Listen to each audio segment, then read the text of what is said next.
अस्सलामुअलैकुम दोस्तों, welcome back to the course video editing in Premiere Pro. आज का हमारा टॉपिक है knowing your work space and optimizing your preferences. First of all मैं सिर्फ ये पॉइंट आउट कर दूं कि आप सब ने ये नोट किया होगा कि मैं जो ऑपरेटिंग सिस्टम रन कर रहा हूँ वो एक मैक ऑपरेटिंग सिस्टम है। मगर आप मैक पे हो या विंडोज़ पे हो, प्रीमियर की फंक्शनैलिटी एग्जैक्टली सेम रहती है। हम प्रीमियर को लॉन्च करते हैं। जैसे ही आप प्रीमियर को लॉन्च करेंगे तो ये एक स्प्लैश स्क्रीन ओपन होगी। ये स्प्लैश स्क्रीन वेरी करती है depending on what version of Premiere that you are running. मैं जो प्रीमियर का वर्जन रन कर रहा हूँ वो है प्रीमियर प्रो 2020 14.3। अगर आप कोई पुराना वर्जन भी रन कर रहे हैं तो कोई मसला नहीं है, क्योंकि प्रीमियर की फंक्शनैलिटी अगैन एग्जैक्टली सेम रहती है। जब वो प्रीमियर को अपडेट करते हैं, जो नए वर्जन्स आते हैं उसमें से वो नए फीचर्स ऐड करते हैं या फिर प्रीमियर की परफॉर्मेंस और स्पीड को इम्प्रूव करते हैं। अच्छा, सबसे पहले ये वाला टैब ओपन होगा। इस टैब के अंदर अब मल्टीपल ऑप्शंस आपको नज़र आएगी। ये आपका होम टैब है।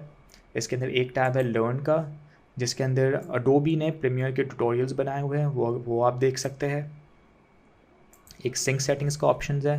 सिंक सेटिंग के अंदर अगर आपका क्रिएटिव क्लाउड का अकाउंट है तो आप यहाँ पे उस अकाउंट के साथ अपने प्रोजेक्ट्स और अपनी प्रेफरेंसेस सिंक कर सकते हैं। फिर न्यू प्रोजेक्ट का ऑप्शन है। नए प्रोजेक्ट बनाने के लिए हम इस आइकन पे क्लिक करेंगे। ओपन प्रोजेक्ट, अगर आपके पास एक एग्जिस्टिंग प्रोजेक्ट है तो आप ओपन प्रोजेक्ट पे क्लिक करेंगे। Premiere Rush project, basically Premiere Rush जो है ना वो अडोबी का मोबाइल ऐप है जो एंड्रॉयड और iOS पे अवेलेबल है। तो अगर आप फ़ोन पे कुछ चीज़ एडिट करते हैं तो आप वो प्रोजेक्ट को यहाँ पे फिर ट्रांसफ़र करके ओपन कर सकते हैं। तो उस सिचुएशन के अंदर आप ओपन प्रीमियर रश प्रोजेक्ट पे क्लिक करेंगे।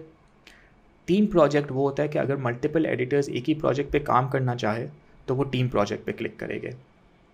तो वो एक प्रोजेक्ट क्रिएट करेगा जो सब मल्टीपल एडिटर्स एक्सेस कर सकते हैं और उस पर एडिटिंग कर सकते हैं। फ़िलहाल हम न्यू प्रोजेक्ट से स्टार्ट करेंगे। या तो आप यहाँ पे क्लिक करें या आप यहाँ पे क्लिक करें, क्रिएट न्यू प्रोजेक्ट। जैसे ही आप क्रिएट न्यू प्रोजेक्ट पे क्लिक करेंगे तो ये वाली विंडो ओपन होगी। इसके अंदर सबसे पहली फील्ड होगी नेम। नेम के अंदर हम प्रोजेक्ट का नाम आप दे सकते हैं। मैं फ़िलहाल दे देता हूँ प्रैक्टिस प्रोजेक्ट।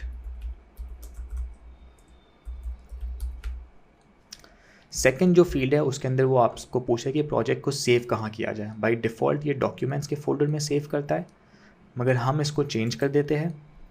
जैसे कि आप देख सकते हैं कि मैंने ऑलरेडी एक प्रोजेक्ट बनाया हुआ है, एक फ़ोल्डर स्ट्रक्चर बना हुआ है प्रैक्टिस प्रोजेक्ट के नाम से। इसके अंदर एक फ़ोल्डर है प्रोजेक्ट, मैं इसको इसके अंदर सेव कर देता हूँ। बाकी जो फोल्डर्स है इस पर हम बाद में आके बात करेंगे। फिर जनरल का टैब है जिसके अंदर एक ऑप्शन है वीडियो रेंडरिंग एंड प्लेबैक और रेंडरर।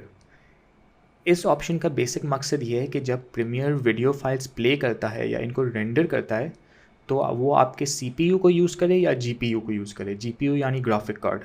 अगर आपके पास ग्राफिक कार्ड हो तो रेकमेंडेड है कि आप इसको ग्राफिक कार्ड की सेटिंग्स पे रखें। जब आप इस फील्ड को ओपन करेंगे तो 3 ऑप्शंस आएगी, mercury engine, GPU acceleration, metal. Metal जो है वो मैक का GPU सिस्टम है, तो अगर आप मैक पे होगे तो आप मेटल सेलेक्ट करेंगे। फिर ऑप्शन आता है mercury engine GPU acceleration OpenCL। OpenCL Windows का है। अगर आप विंडोज़ के सिस्टम पे है और आपके पास एक ग्राफिक कार्ड लगा हुआ है और वो प्रीमियर से कंपैटिबल है तो आप OpenCL सेलेक्ट करेंगे। और अगर आपके सिस्टम में कोई ग्राफिक कार्ड नहीं है तो आप mercury playback engine software only select करेंगे। हम इसको mercury playback engine GPU acceleration metal पे छोड़ देते हैं। उसके बाद आ जाते हैं हम स्क्रैच डिस्क पे। स्क्रैच डिस्क वो है कि जो सारी फाइल्स आपके प्रोजेक्ट से एसोसिएटेड है, जो प्रीमियर खुद क्रिएट करता है, वो आपको पूछा है कि वो चीज़ें कहाँ पे सेव्ड हो। बाय डिफ़ॉल्ट वो वहीं पे सेव करता है जहाँ पे आपका प्रोजेक्ट सेव है। सो फॉर एग्जांपल मैंने अपना प्रोजेक्ट प्रैक्टिस प्रोजेक्ट के जो फोल्डर है उसके अंदर एक प्रोजेक्ट के फोल्डर में सेव किया था, तो ये सारी फाइल्स भी वहीं पे सेव होगी। तो ये आप बाय डिफ़ॉल्ट यही रहने दें, क्योंकि आइडियली वही जगह बेस्ट है जहाँ पे आपका प्रोजेक्ट सेव हो, क्योंकि ऐसी चीज़ें सारी ऑर्गेनाइज्ड रहती है। इंजेस्ट सेटिंग्स को हम इग्नोर करते हैं, ये हमारे काम का नहीं है। हम जनरल पे वापस आते हैं। प्रोजेक्ट का नाम हमने दे दिया है, ओके क्लिक करेंगे। जैसे ही प्रीमियर ओपन होगा तो ये आपके सामने ये वर्कस्पेस ओपन हो जाएगी। ये प्रीमियर की वर्कस्पेस है। इसके अंदर आप देख सकते हैं कि मल्टीपल पैनल्स है। आप जिस पैनल पे क्लिक करेंगे वो पैनल सेलेक्ट हो जाता है। हर पैनल की एक डिफरेंट फंक्शनैलिटी है। ये फंक्शनैलिटी हम आगे के लेसन्स में एक्सप्लोर करेंगे और आपको समझ आ जाएगा कि हर पैनल का मकसद क्या है और वो क्या पर्पस सर्व करता है।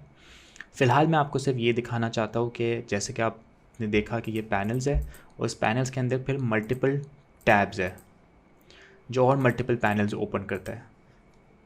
सिमिलरली यहाँ नीचे भी प्रोजेक्ट पैनल के साथ साथ और टैब्स है जो कि मीडिया ब्राउज़र का पैनल ओपन होता है, इन्फॉर्मेशन का पैनल, मार्कर्स का पैनल। आप एरो पे क्लिक करें तो और मज़ीद पैनल्स शो अप हो जाते हैं।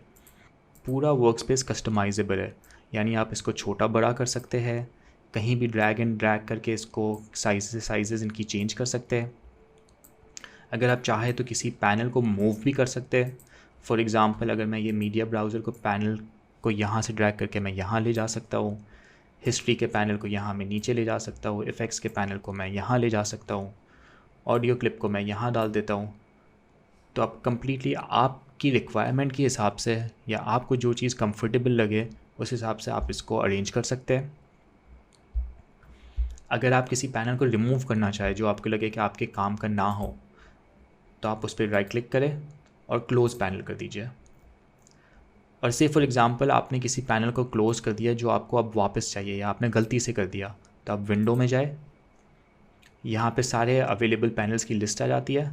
अब जो पैनल आपने डिलीट किया था, फॉर एग्ज़ाम्पल हमने अभी प्रोजेक्ट्स का पैनल डिलीट किया था, उस पर आप जाए और क्लिक करेंगे तो वो पैनल वापस ओपन हो जाएगा।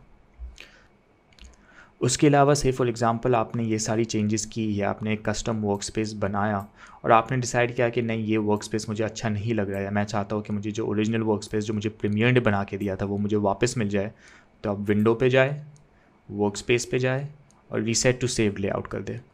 जैसे ही रीसेट टू सेव लेआउट करेंगे तो आपका जो ओरिजिनल वर्क स्पेस था वो वापस ओपन हो जाएगा। उसके अलावा आप अपना एक कस्टम वर्क स्पेस बना के सेव भी कर सकते हैं। से फॉर एग्ज़ाम्पल मैंने ये सारी वापस चेंजेस की, मैंने हर वर्क स्पेस को, सारे टैब्स को अपने हिसाब से चेंज कर दिया। फिर मैं विंडो में जाऊँगा, work space, save as new work space, और ये मैंने अपने कोई भी नाम दे के, फॉर एग्ज़ाम्पल मैंने यहाँ नाम दे दिया हुसैन्स एडिट वर्क स्पेस।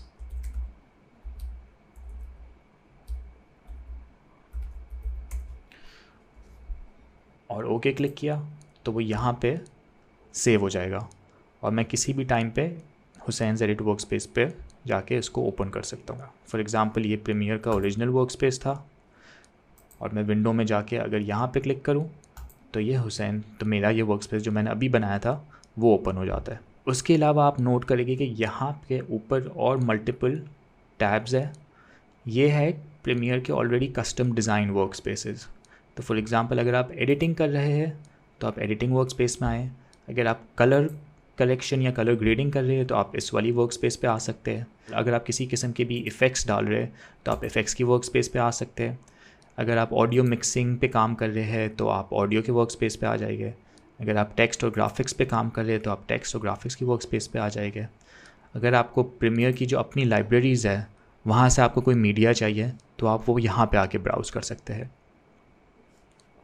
और ये सारी वर्क स्पेस भी अपने आप में कस्टमाइजेबल है, तो आप किसी भी चीज़ को मूव कर सकते हैं। अच्छा, हम वापस एडिटिंग के वर्क स्पेस में आते हैं। यहाँ मैं आपको एक और भी चीज़ दिखा दूँ, आप किसी भी पैनल को अनडॉक भी कर सकते हैं। सो फॉर एग्ज़ाम्पल मैं चाह रहा हूँ कि ये पैनल इसके अंदर एम्बेडेड ना हो, तो मैं इस पर राइट क्लिक करूँगा और अनडॉक पैनल कर दूँ, तो ये पैनल एक अलग विंडो के फॉर्म में मेरे पास आ जाएगी और ये आप कहीं भी इसको प्लेस कर सकते हैं। और फिर अगर आप चाहें तो आप इसको वापस मूव करके अपनी जगह पे डाल दें। अच्छा, ये प्रीमियर का बेसिक वर्क स्पेस का लेआउट हो गया और आपने इसकी कस्टमाइजेशन की फंक्शनैलिटी देख ली। नेक्स्ट हम आते हैं प्रीमियर की प्रेफरेंसेस पे और इसको हम किस तरह ऑप्टिमाइज़ कर सकते हैं। प्रीमियर की प्रेफरेंसेस एक्सेस करने के लिए आप प्रीमियर प्रो पे क्लिक करें, यहाँ पे प्रेफरेंसेस का एक टैब होगा, वहाँ पे आप जनरल पे क्लिक करें। यहाँ पे मल्टीपल ऑप्शंस आपके पास आ जाते हैं जैसे कि general, appearance, audio hardware, auto save वगैरह। फ़िलहाल हम सिर्फ उन प्रेफरेंसेस को देखेंगे जिससे हम हमारे वर्क फ्लो को ऑप्टिमाइज़ कर सकते हैं। सबसे पहले हम अपीयरेंस पे आते हैं। अपीयरेंस में अगर आपका मॉनिटर थोड़ा सा डिम है या इसकी ब्राइटनेस इतनी अच्छी नहीं है तो आप यहाँ से प्रीमियर की ब्राइटनेस को आप चेंज कर सकते हैं कि आपको वो और क्लियरली नज़र आ सके। मैं तो इसको डार्कर पे रहने देता हूँ।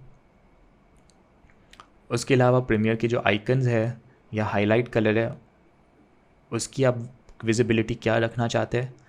इसको डार्क भी कर सकते हैं, लाइट भी कर सकते हैं। मैं प्रेफर करता हूँ कि इसको जितना लाइट हो सके लाइट कर दो ताकि वो ईज़िली विजिबल हो। ऑडियो को हम सारी चीज़ें डिफ़ॉल्ट पे रखेंगे, ऑडियो हार्डवेयर को भी हम डिफ़ॉल्ट पे रखेंगे।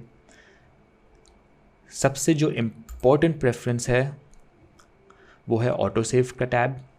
बेसिकली ऑटो सेव का मकसद ये है कि जब प्रीमियर पे आप काम कर रहे हो तो वो ऑटोमेटिकली प्रोजेक्ट को ऑटो सेव करता रहता है बैकग्राउंड में, सो दैट जब आपकी लाइट चली जाए या किसी वजह से प्रोजेक्ट क्रैश कर जाए या कंप्यूटर ऑफ हो जाए तो आपका प्रोजेक्ट बैकग्राउंड में ऑटो सेव हो गया हो। टू इंश्योर कि ये वाली फंक्शनैलिटी वर्क करे, सबसे पहले ये नोट कीजिए कि ये ऑटोमेटिकली सेव प्रोजेक्ट्स का टिक मार्क क्लिक हुआ हुआ हो, और बाय डिफ़ॉल्ट ये कहता है कि every 15 minutes project auto save होगा। मैं इसको 5 मिनट्स कर देता हूँ ताकि एवरी 5 मिनट्स आपका प्रोजेक्ट ऑटो सेव हो जाए। मैक्सिमम प्रोजेक्ट वर्जन है वो आप 20 पे रहने दें। उसके अलावा एक ऑप्शन आता है save backup project to Creative Cloud. अगर आपके पास क्रिएटिव क्लाउड की सब्सक्रिप्शन है तो आप इसको भी सिलेक्ट कर दीजिए। इससे क्या होगा कि क्लाउड पे भी आपका प्रोजेक्ट ऑटोमेटिकली बैकअप होता रहेगा। यानी अगर आपकी हार्ड डिस्क फेल कर जाती है या आपका कंप्यूटर क्रैश कर जाता है या कंप्यूटर की हार्ड ड्राइव फेल कर जाती है तो आपका प्रोजेक्ट फिर भी क्लाउड के अंदर ऑटो बैकअप हुआ होगा और आपको सिर्फ वो फाइल डाउनलोड करनी होगी और आप वापस प्रोजेक्ट को रन कर सकते हैं किसी और कंप्यूटर पे। उसके अलावा बाकी जो सारे टैब्स हैं जैसे कि capture, collaboration, media, memory, playback, timeline, sync setting, इनको आप जो डिफ़ॉल्ट सेटिंग्स है उसी पे रहने दें और यहाँ पे ओके क्लिक कर दें। So this ends our first lesson. इसमें आपने देख लिया कि किस तरह हम प्रीमियर की वर्क स्पेस को कस्टमाइज़ कर सकते हैं और प्रेफरेंसेस में हमें क्या सेटिंग्स रखनी है। अब हम मिलते हैं नेक्स्ट लेसन के अंदर। Hope you enjoyed this lesson. अल्लाह हाफिज़।